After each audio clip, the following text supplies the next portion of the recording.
I'm glad you took off your video, Allison. Thanks for not leaving me out here alone. Your hair looks awesome. I'm seeing a lot of names in here. I'm wondering who's going to have the hardest question for us in this group.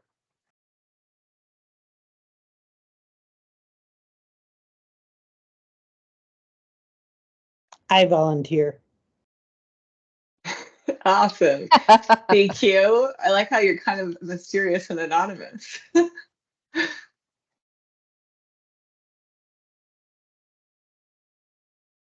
I could explain why it has to be that way, but it's a long explanation.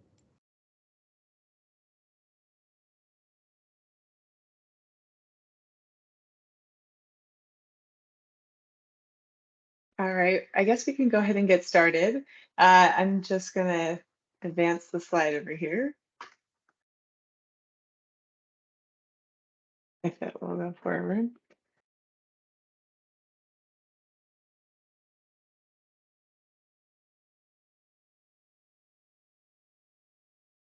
Okay, that's not working. We'll try to get that started just a second for you, but hold on, let me try resharing it. Okay.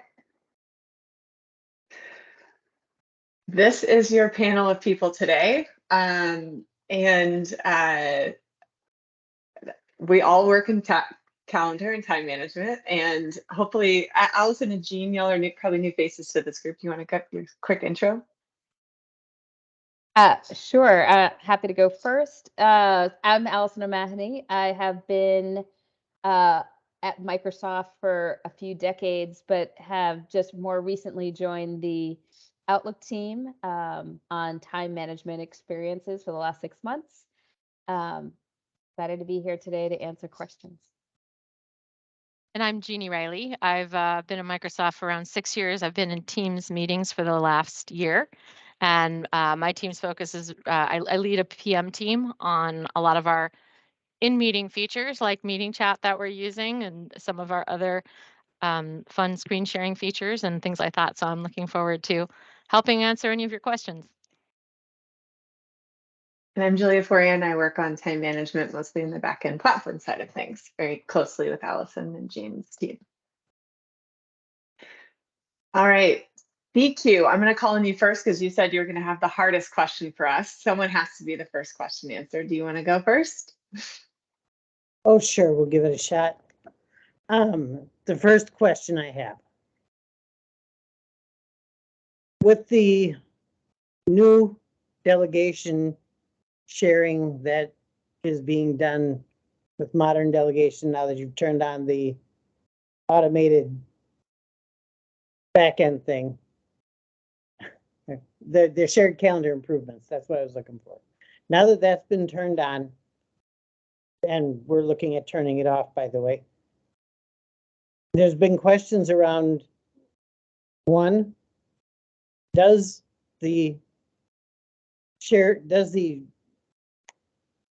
we have to be downloading the shared calendars in order to get the true improvements of that? Or not? Yeah, because right now we don't download shared calendars because that's a nightmare. Mm-hmm. So there's one of the questions. The other question is, years ago, when I presented some of these questions to you, we got answers on how to do this on the back end, and we've been doing it on the back end ever since. Has anything changed on that back end that would cause us to need to change there? And those are the easier of the questions. The harder question, I haven't even opened up the ticket yet for, because I just know it's not going to get an answer easy. Got it. So with the new shared calendar improvements, they ignore that download shared folders option. That was one of the problematic pieces, as you know, and the guidance was to turn it off until as kind of the mitigation. With the new sharing improvements, that option's ignored, and because the shared calendar is synced down as part of the user's own mailbox, and so it's not really considered a shared folder anymore. I was seeing that. I was trying to find out where you're hiding it in MFC Mappy. Couldn't find it yet. It's as a subfolder under the primary calendar folder. Got it. Okay. And then I'm going to put obviously, like, you probably got the email addresses with the presenters from the last session, but you mentioned you're going to be disabling it. We probably don't have to go through it here, but I would love to know, maybe you can send us a follow-up email with all those reasons, because that would be really useful to us. Well, right now we're discussing it internally. We have some testing to do, but what we saw when it got enabled on us, the number of tickets that we received to our support desk tripled. So I think it didn't have the effect you wanted it to. Maybe that's because we weren't aware that it was happening, and we didn't have the ability to prepare people for it. But I don't know. I don't know exactly. I just know that we got lots of tickets. We're still getting them. So we're having a discussion.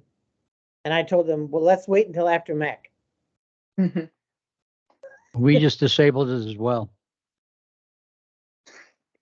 Got Same it. reason. Okay. All kinds of tickets, all kinds of support issues. So we turned it off as well currently.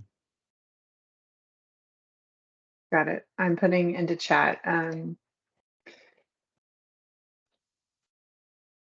don't want to give out someone else's email address without asking them first, so I'll just put in mine, and then I will loop in the other people once you send those in.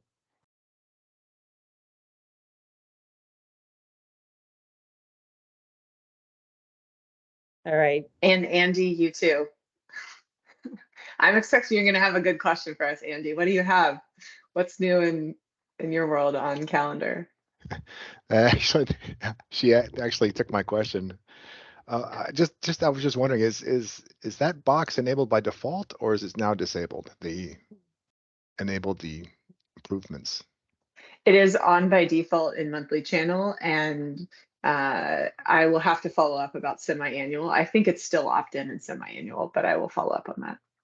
Okay, No, cool. it went down on semi-annual because that's what we're using and that's what happened. Oh, on by default. Okay. Yeah. Yeah, because I'll agree with the other people here that our tickets have gone substantially up in the last month, noticeably, and I've just been trying to get my head around why this is happening, and this may be part of the reason. Yeah. So. It would be good to know also if those are like issues in syncing and updating, or it's just slightly experience changes. Like, one of the biggest pieces of feedback is that we currently do not prompt whether or not you want to send to added and removed or all attendees, and that's something they're going to add back. But we know that was one of the biggest questions users had when it got rolled out for them. Okay, yeah, well, and we're seeing weird things with private items all of a sudden too, where people can't manage them when suddenly they were working before, and then the only fix is to reset all the permissions and start from scratch. That doesn't always work either. I have a ticket already open on that one. I have another one for private items though, if you're ready for the hard one. Sure. Okay, when you use Outlook to give delegation, it turns on the delegate tag inside Exchange. But if you use Exchange to do it and you share the calendar folder, it does not. And that's even if you don't, like if you just share the calendar and don't send messages, it still turns on the flag.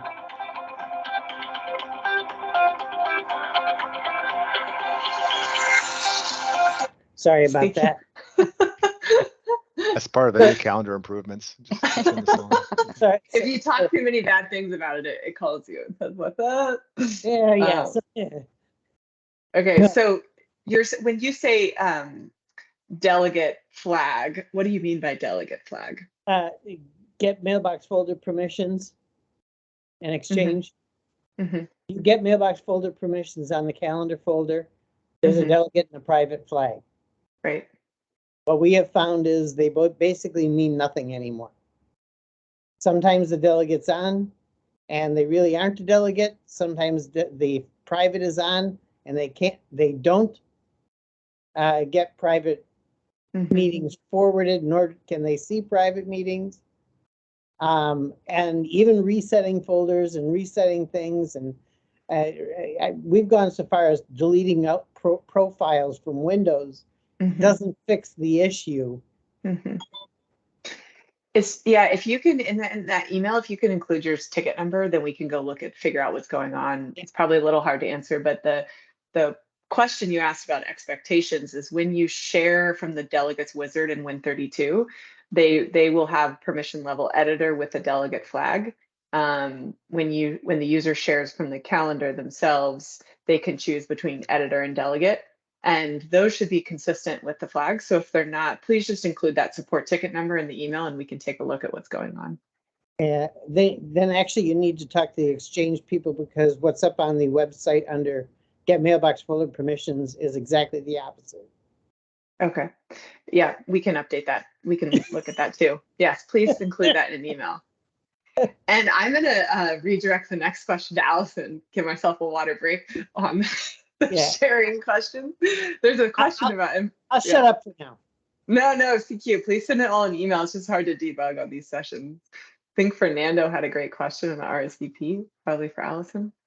Let me see, taking a look. I'm lost track of the chat a little bit. Fernando, do you want to ask the question? Yes, so it will be getting to know what's the overall plan for the RSVP in person, remote. So getting that option is something our leadership has been looking for. There are a few byproducts of that setting. So improve management of resources.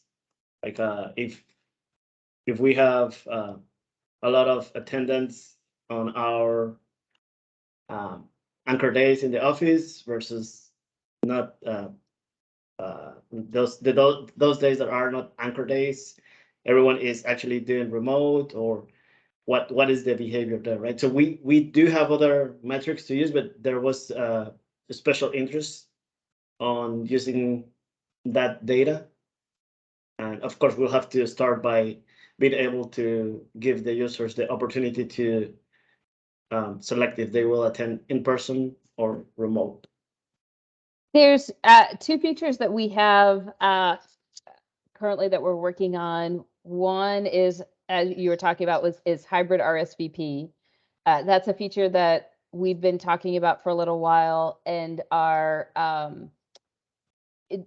actively working across endpoints, because it's one of those. It's a feature that we need to make sure is there in Win32, OA, Mac, and as well as mobile. So we have this feature working internally and have gotten our first round of feedback and are making updates based on that feedback. And then we'll continue to, we're hoping to get this out.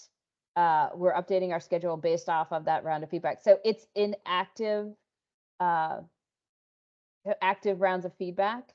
I don't want to give a date, but the team is working hard on making sure we deliver the right thing.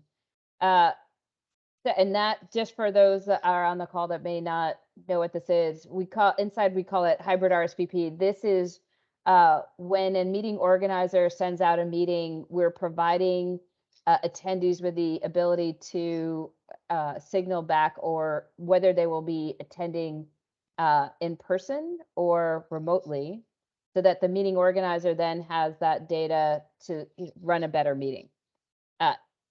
The second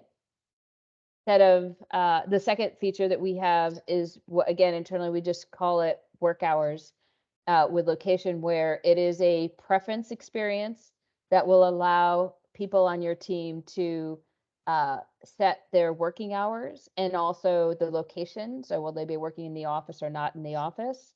And the great thing about that feature, again, is as you think about hybrid RSVP, we can start to do smart defaults. So we're starting to, the promise of making hybrid work easier with helping set expectations about when people are working, when they'll be in the office, are all things. Matter of fact, we just lit up the internal flight for work hours plus location. So we're actively getting feedback and we'll move it through the ring. Awesome. And then just to reiterate on that one, the delegate will still have the option to do the same thing for their managers, to like confirm the. I mean, you receive an invite on behalf of your manager. Will that be an option? That Yeah, yes, I believe that's the case. Julia, I believe that's the case, yes. Yes, it will be implemented as part of all the RSVP flows. Yeah. As what Allison mentioned, we're also working on the ability to set your work location as part of your work hours and giving more flexibility to work hours. And we also are going to allow the delegates to modify the work location as part of working hours once they've already been set up. And just one last question there. We saw the feature was briefly in production for Mac users and then pulled off. Did you have any feedback you can share on that experience? Some our users got to see it, but then it was pulled off, so there was really no feedback we could provide. Yeah, I can answer that. So we have, again, there are some features where it's okay to roll out on one endpoint and get feedback on usage. In the case of something like hybrid RSVP, where if I schedule a meeting with a group of people and only the people on my team who are on Macs are able to RSVP back, that's not significant. I can't make real decisions based off of that. So we've got this going on all endpoints in Outlook, and we're running the process appropriately. We ran into customer feedback on some of our experiences. We quickly learned, have new designs in place, and have an updated schedule where we're making those updates actually right now, and are hoping to roll this out and get this into people's hands, but with the best possible experience possible. Awesome. Hmm. If there is any app option to get in there, I'd like to participate on it.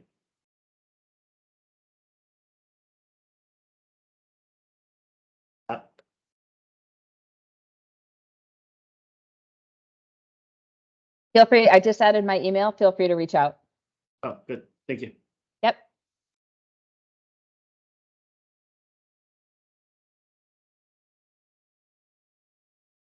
Brian? Oh, thank you. I just got a couple of questions. So first thing is comment. In Outlook calendar, when you add someone else's calendar, it goes under the shared calendar.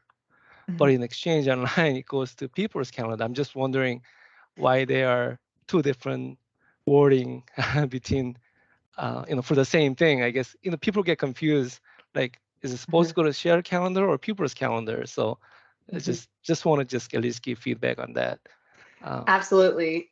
So funnily enough, Brian, they're actually the same calendar group at the end of the day. So if you were in, as you know, if you're in MSC Mappy, you'll see it's the same group ID. Yeah. For some reason, when they localized that group in Win32, they called it People's Calendars, and in OA they call it Shared Calendars, but it's OA and Mac call it Shared Calendars. We've talked about updating that, but it's probably not something we're going to update or change. As we release the Monarch client that y'all probably heard about, that's kind of the point at which those strings will converge. There's also that Teams calendar node in Win32 that we don't have in OA, and that's another thing that we're looking to actually, that's probably more of where we're focused with consistency of whether or not we should bring that feature to Outlook Web or Monarch, basically. Okay, well, thank you. One other issue that I've seen a few times and I have not been able to ever find a solution is I have full access to Mailbox, but for whatever reason, the calendar from shared mailbox shows up twice, and of course, I cannot delete that calendar because it's under my calendar. And I use mappy tools, just many different ways to delete that. It doesn't really cause problem, but it's more cosmetic. And of course, we get tickets from customers, but we have no answers to that. So I'm just wondering if you've seen that or if there are no issues with that. Yeah, that's, in addition to attendees prompt being removed, that's another top one we've heard. The current guidance, although it's not great, but this is what I've seen recommended, is create a calendar group called extras under, and then drag that calendar group to the bottom. And then you can drag your calendar dash shared mailbox SMTP out of my calendars and into any other calendar group. It doesn't break anything.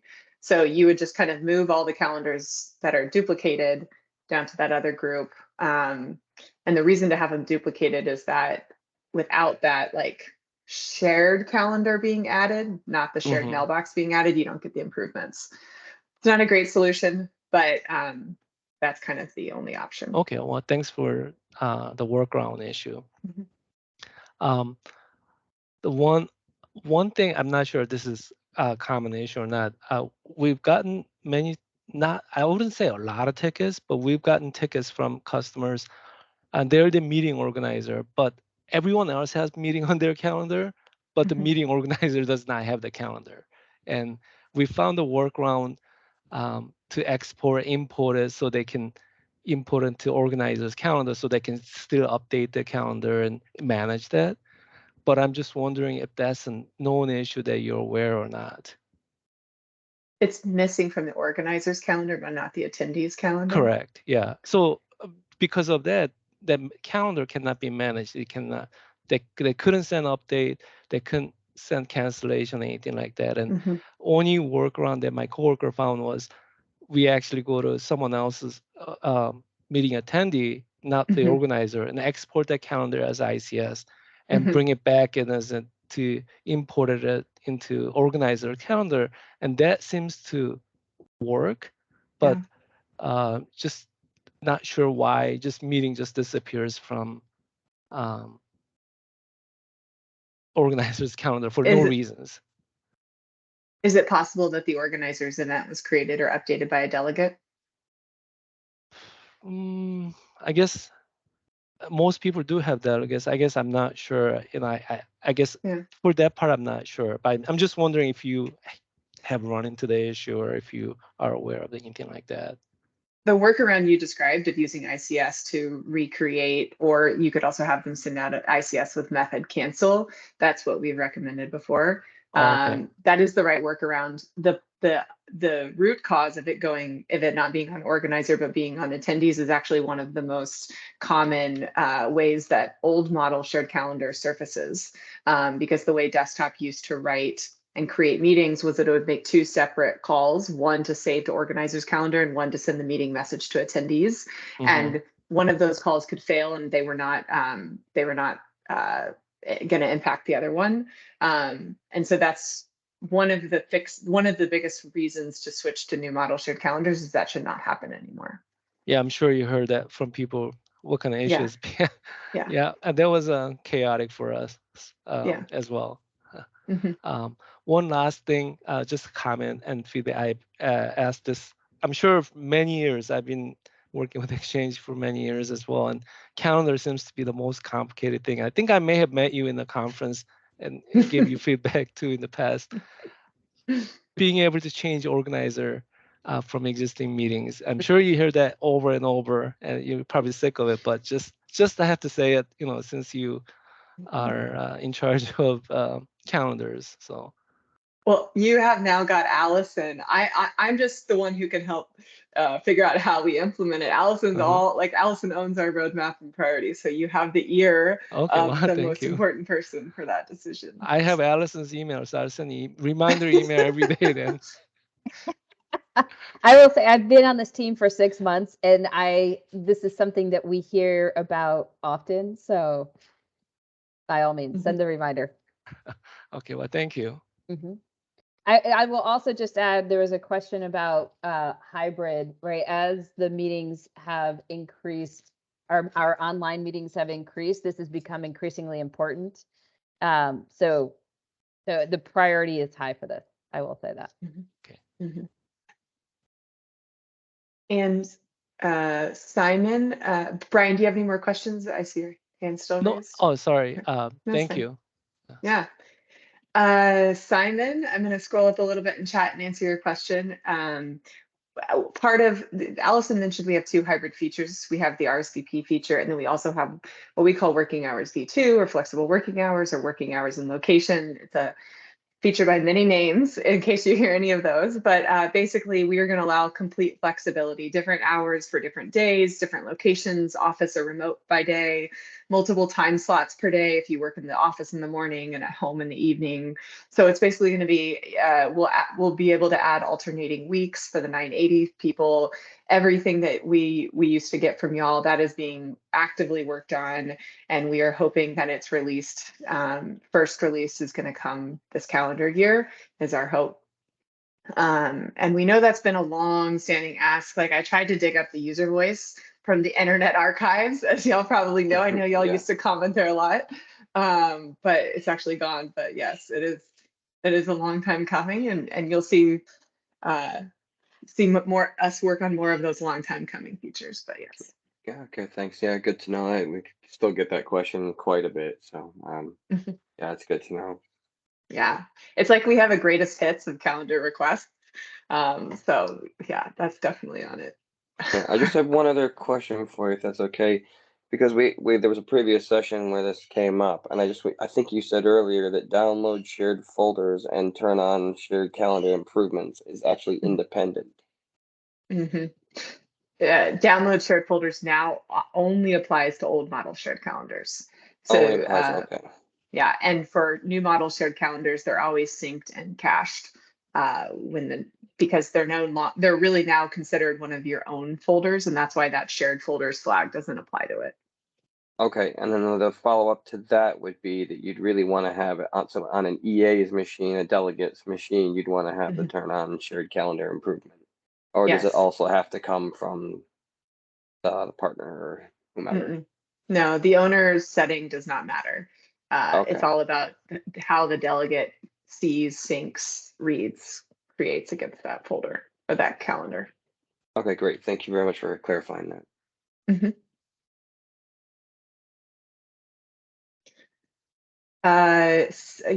Allison will love Fernando's. Fernando and Allison are on the same wavelength today. His question, Allison, is about protected time and RSVP. Cool to hear on the if you could connect hybrid RSVP. So yeah, Julia's laughing. So you're not the only one asking for this. I think when you look at Viva Insights, you look at Teams, you look at Windows, you look at Outlook, we've all been responding to the acute needs coming in from hybrid work. And so protected time, focus plans, all of these things today have been sort of raised within these teams that are doing awesome jobs of reacting. We are actively working to get alignment, both, I'd say, on a couple of areas. One is with Viva Insights protected time, focus plans, and the ability to create focus time, and then how that impacts availability and scheduling is one big area. And then the other is, we talked about work hours. Conversely, we have a concept called quiet time, which is non-work hours, and we're bringing those together because obviously if you're not working, right, that's the quiet time, and the ability to be able to set policies and for the user to set expectations on availability. So all of these features are across, again, Windows, Teams, Viva, Outlook are fantastic, but we really need to stitch them together. So we just went through an exercise of identifying them and then just sort of normalizing the taxonomy and then coming up with a roadmap to clean that up. It's a lot of words. I don't know if that meant anything to folks, but it's a big problem. All right, CQ, on your third question, you have to try to pronounce Allison's last name.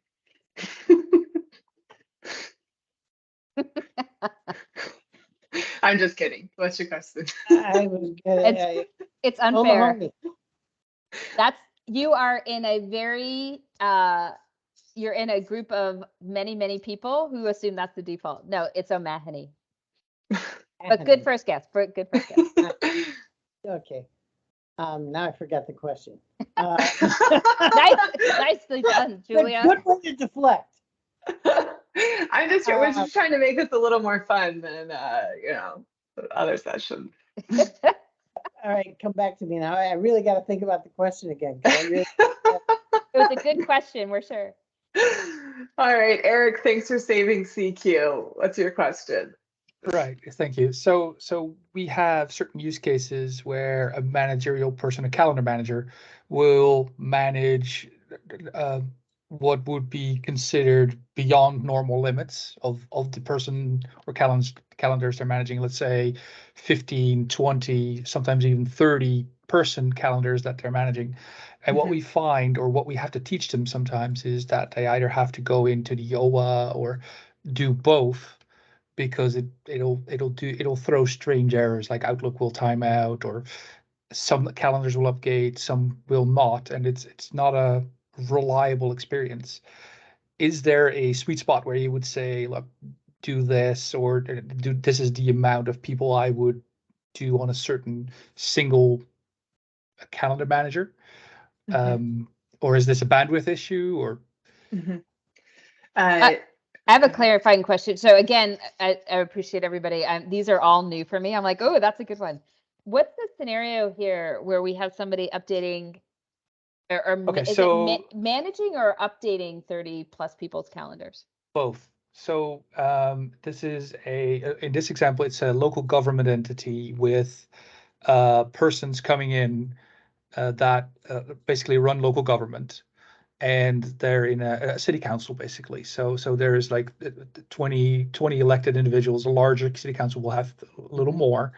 And you will find that they often schedule things, or have things scheduled to their calendar that then get moved or get changed, or people get added, people get subtracted, that sort of stuff. So there's a lot of updates going in every day. And there's not even one person, because these types of roles are like they're like there's one person managing on Monday, Tuesday, Wednesday, and then there's another person doing the same thing on Thursdays and Fridays, because it's a part-time job basically. So there's a lot of people and a lot of moving parts, and we sometimes find that the fidelity of updating them sometimes gets stuck, and we end up saying, well, use OA because it's a more true to the server type of experience, if you know what I mean, because it directly updates the server instead of having the client and the Outlook cache and wait for that to update. And so there's a lot of moving parts here. Okay, so Eric, the old model shared calendar had a lot of limitations around the number of calendars that a delegate could sync in the profile, and that was because client was doing a lot of that sync logic. With new model, this was another area that we wanted to solve, where we basically removed that restriction on max calendars or hitting issues with more and more shared calendars. Because the server is doing the sync logic instead. So if you have a delegate in that case, try enabling the improvements for them. I know, we're talking in chat about a few different issues for improvements, but try enabling it for them and seeing if they stop hitting those errors that they're hitting today.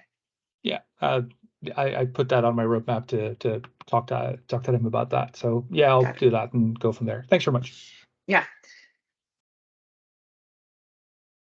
CQ, I started to respond to you in chat, but if the delegate removes their shared calendar, if they go and right click, I think it's actually called delete in Win32, but remove in the other clients, that will delete the entry, the associated calendar item entry, as well as the cached new model folder in the delegate's mailbox. And then they can go re-add it to recreate that folder.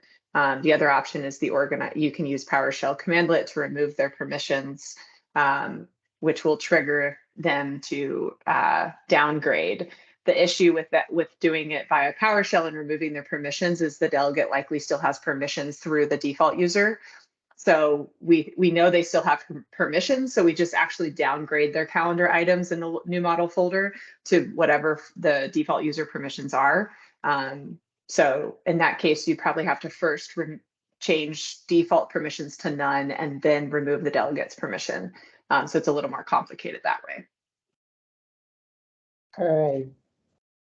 Yeah, that brings up a whole lot of other. I'll have to do this in the email. Okay, sure.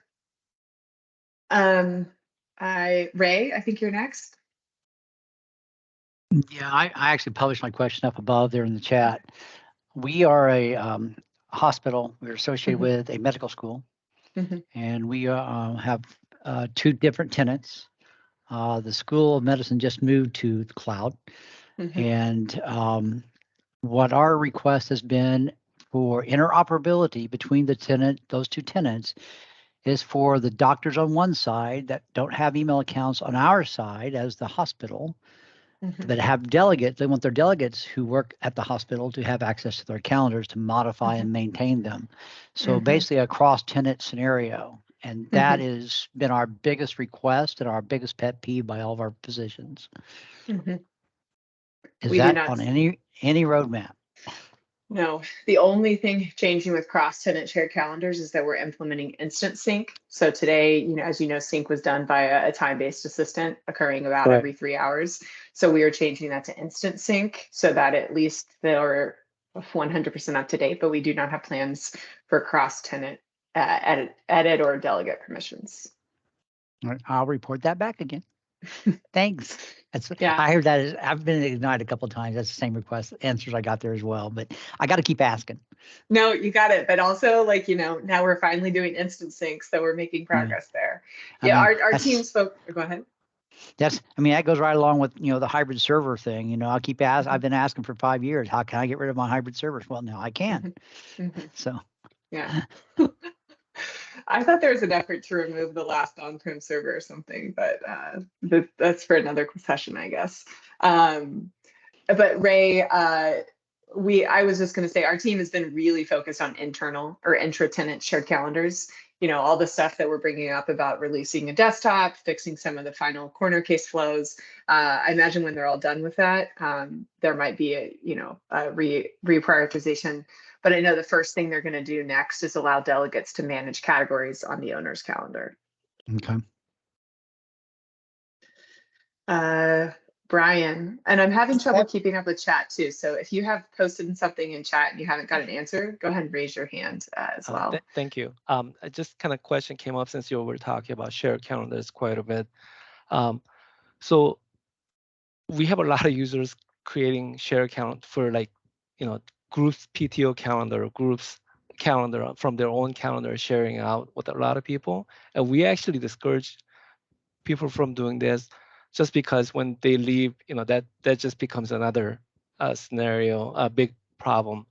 So what we're trying to do is we actually either create calendars in SharePoint but doesn't work, create a shared mailbox for calendar. Instead of creating a shared mailbox just for the calendaring purpose, is there some other things that you can recommend?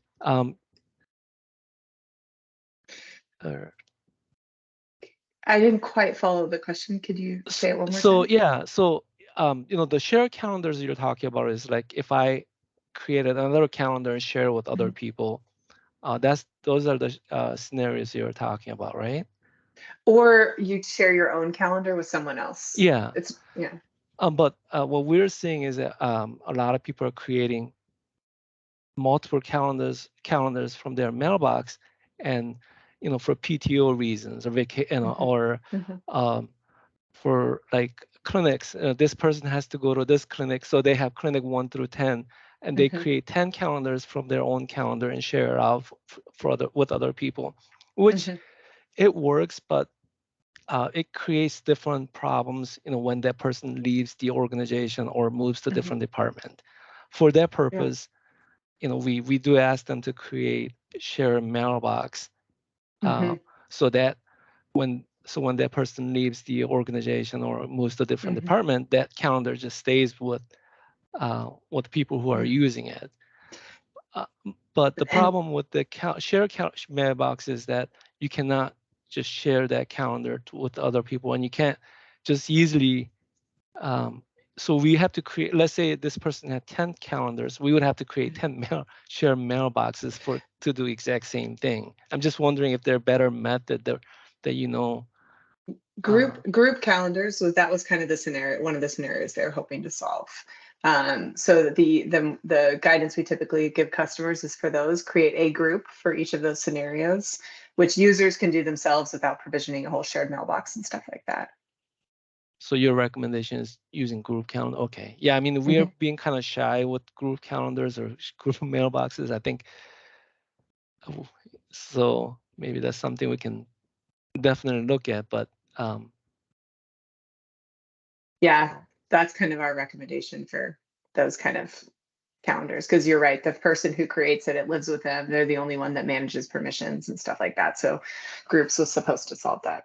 Yeah, we used to have public folder, which worked for its purpose, but got rid of that, and that's why people will start creating their own calendars, group calendars in their own mailbox. So, all right, thank you. Yeah, sure. So Michelle, I was wondering when you were going to ask us a good question. The ICS question is, you're right, we just modernized Outlook Mobile to call ICS commands, and we kind of actually also updated Outlook Web and Outlook Mac as part of that effort. We are not going to change the import ICS experience in Win32, kind of going back to this like Monarch is the replacement path that we've talked about. But I will say that we are planning on updating Win32 to call a modern API when, oh, sorry, I saw calendar. I thought you meant event. The answer is yes. We're updating desktop to call a modern API when you say subscribe or import an ICS calendar. What that means is now we're going to subscribe in it to the calendar in your mailbox rather than in that PST folder, which happens today. And your subscribed calendar will roam to all the endpoints. The sync, the incremental ICS sync is going to be done by the service rather than the client. And then it's going to also have like more support for different URL formats and stuff like that. Does that answer your question, Michelle?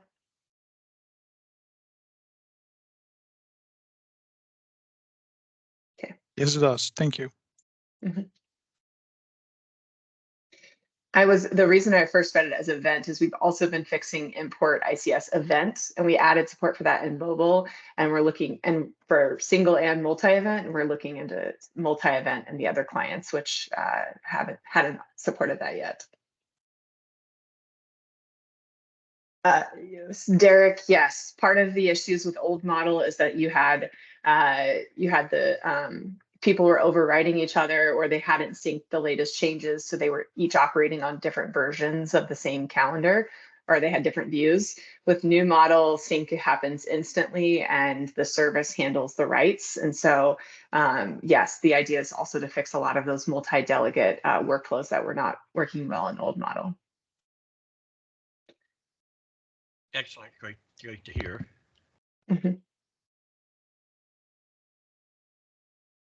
Brian, I assume it's just a legacy hand unless you had another question.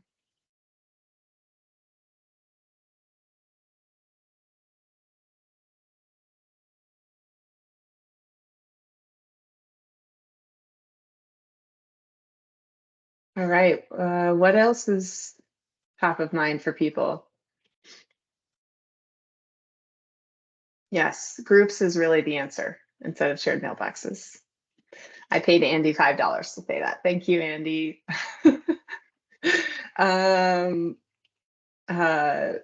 So Jane, the shared calendar improvements are meant to fix all of our sync and reliability issues with shared calendars. It's been on by default, I think, for almost a year now for monthly channel. And it's new on by default, it sounds like, in semi-annual.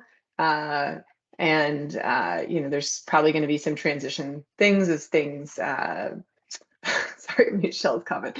There's going to be some transition things as people adopt, because there's a few different changes, but ultimately once y'all stabilize, we think that these issues will probably go away. We're not getting these kind of questions from monthly channel tenants anymore, although we definitely got them when it first started rolling out last year. And Jean, there's a whole article, I'll type it here, about just summarizing in detail how the improvements work, what's different, how it's instant sync, some other improvements. You know, just as a small thing, delegates, when they choose do not send a response, it's actually going to make it to the organizer for tracking. And when they want to update the end date of a series, it's not going to blow away the whole series. There's just a few things like that that, in addition to sync and reliability. Oh my gosh, are we out, Michaela? Is that what you're telling us? That we end at 1:45?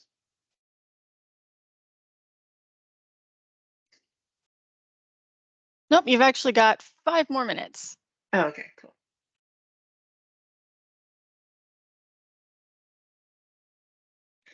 Who else has one? I'm gonna look at the participant list. Maybe I'll just put into chat, put into chat like what, okay, you've got Allison's attention and she's the one that determines all of the priorities and roadmap for calendar. So you can put into chat maybe your number 1 ask, your number 2 ask, what do you hear most and why, make your case.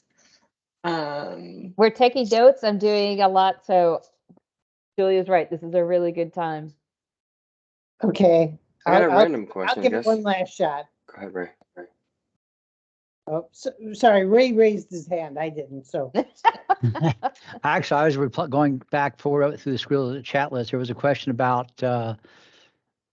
federation. Has anything been changed in the federation type processes?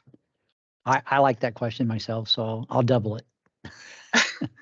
So I didn't quite, what about federation? Has there been any changes or updates in the federation of shared calendar or calendaring between organizations?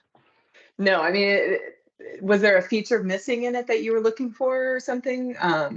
We still support it and there's nothing really changed, but I'm wondering if there's something specific. No, I'm good. I just saw the question and I'm like, again, the same scenario. I've got the doctors on the other side that keep asking for things and I keep telling them no, because we've got it set the way it's supposed to be set and you get what you get. Yeah. Actually, I give them more than they should get. I give them more than they should get. So, yeah. Cool. Sorry, we do not have anything new there. I see, I'm going to call on Marielle since you haven't gotten to speak yet. Randomly questions. Is there any way to update a CVI link in a meeting invite? What's a CVI link? For Kinley or for other, you've got your Teams, but then you have Cisco meeting devices, or you have these other third-party meeting devices. So they have a link or a code that you would walk into the room and you would click their device. We're changing providers. It's a global policy. We're trying, basically we're telling the users to cancel their meetings and make new ones when they go into these rooms. Is there any way to get into, like Binary Tree can change from tenant to tenant, we'll update the Teams links, but is there any way to get to that information and update it? Which providers are you switching from and to? Kenley to Cisco. So your CVIs likely read a property on the event itself. And I think maybe the right step is to talk to your because CVI is like your hardware in the room, right? Yeah. So grab my email from chat, and once you figure out what property they're reading, we can figure out and see if there's something that we could help you with. But it's likely what you're going to want to have is Zoom. When Zoom's inserted into those meetings, work with them to go clear and reset that property. But yeah, they told us no.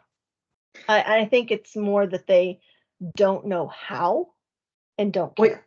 You can use extended props and properties and graph APIs as well. So shoot me an email and I'll give you you have programmatic ways to access any property on the calendar event, even extended or not first class properties. Okay, great. Sure. Thank you. EQ or Eric, I don't I don't mind. I'll ask a question. Why not? So in terms of suggestions that are way out there, I've got a use case where a single user has 2 accounts in 2 tenants. Those tenants are both production, i.e. one's a company, the other's an institute of learning, like a school. They want to use 2 accounts, or they have to use 2 accounts, but they want to share 1 calendar. Do you see any way where you would be able to have 1 calendar across multiple accounts? As in, it's like the calendar sync thing, or just actually have 1 account, or sorry, have 1 calendar, because that would solve their problem. It's probably a way out there suggestion, but I'm looking at Allison, and we've talked about combined availability across calendars. It's something you can do in Outlook Web today. You can connect a personal account and have those personal events block off, show as busy when people query your work availability. But I'll look at Allison and say, like, this. Yeah, no, and I get that, but this is the actual, there's 1 calendar for both accounts. I.e., it doesn't matter if somebody on the prod side or the school side goes into that calendar and says, I want to book an appointment, or want to change something, or it's actually 1 calendar.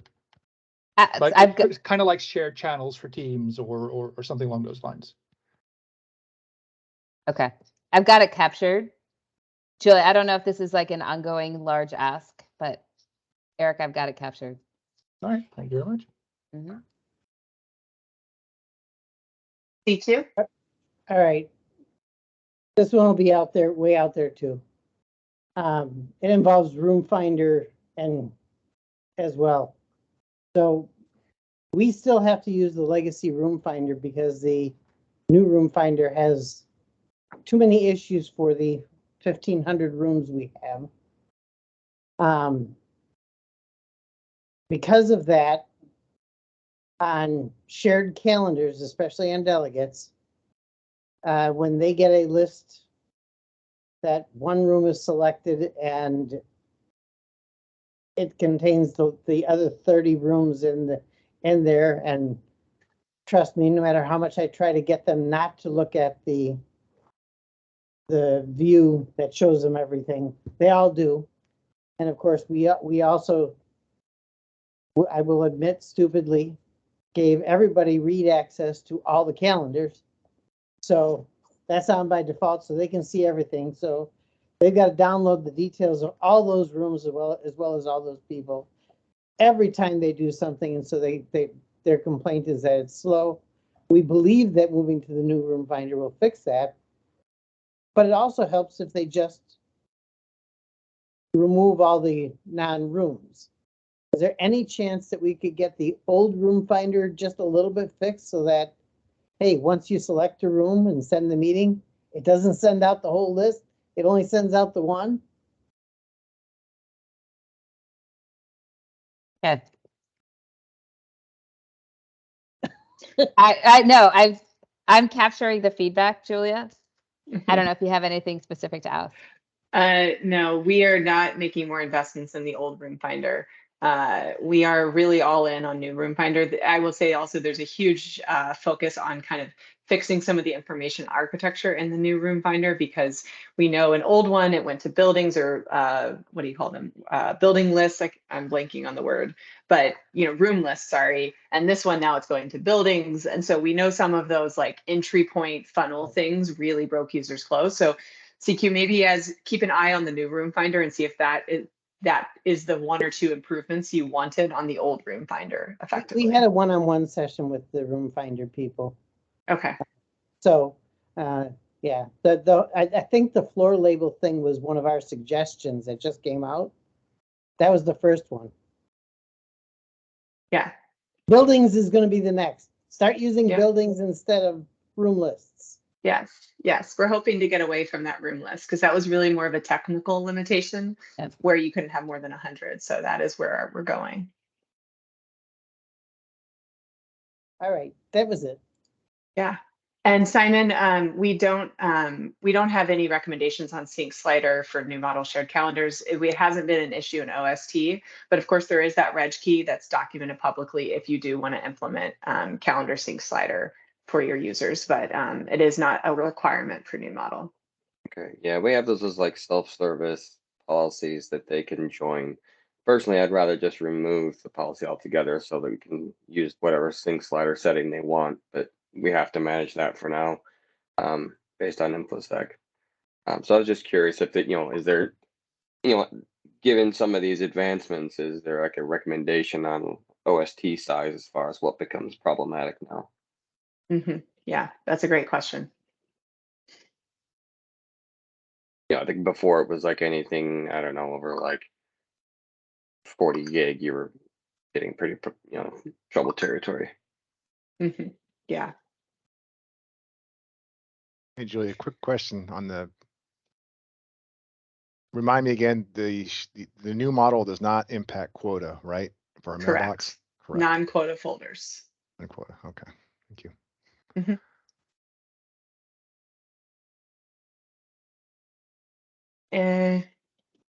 Anything else?